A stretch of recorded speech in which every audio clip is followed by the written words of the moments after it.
अभी अभी एक बड़ी खबर निकल के आई है कि इस बार दशहरा का मेला नहीं लग रहा है। जितने भी लड़के अपने माल से मिलके मेला में गुलछड़ियाँ उड़ाते थे अब वो नहीं उड़ा पाएंगे। लागे छै कि दशहरा मेला नहीं लागतै, लागे छै कि दशहरा मेला नहीं लागतै। Presented by PM Recording Studio, Alamnagar Madhepura. अरे लॉकडाउन पर लॉकडाउन लगल के ई कोरोना के ना भागते। लॉकडाउन पर लॉकडाउन लगल के कोरोना के ना भागते।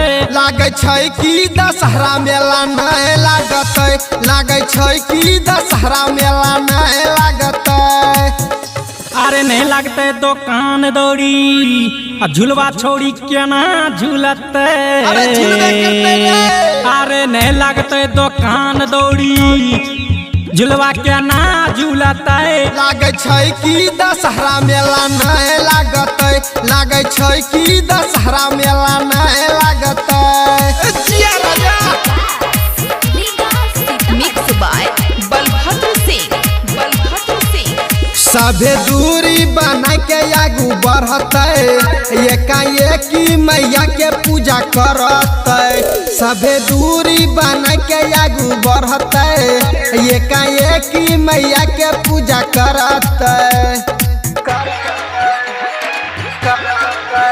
भीड़ लगब में पुजारी सब डरते, केना मैया के लड्डू सुनो चढ़ते। भीड़ लगब में पुजारी सब डरते, केना मैया के लड्डू सुनो चढ़ते। अरे नहीं तो अब नाच ड्रामा छोड़ी छोड़ा केना मिलते।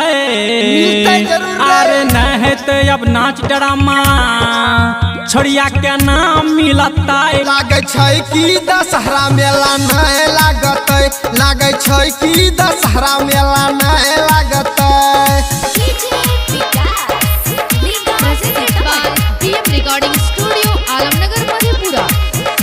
अब अइले दशहरा के नामी, मेला बिना लागे छै बड़ी कमी। अब अइले दशहरा के नामी, मेला बिना लागे छै भैया कमी। राइटर राजू कहे छै केना जइबै, परवीन सुनील हो माल पटैबै। राइटर राजू कहे छै केना जइबै, परवीन सुनील हो माल पटैबै। नहीं तो जब छोड़ी मोगी त गर्मी केना झरते।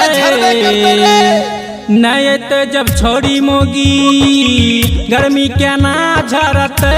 लागे छै कि दशहरा मेला नहीं लागतै, लागे छै कि दशहरा मेला नहीं लागतै।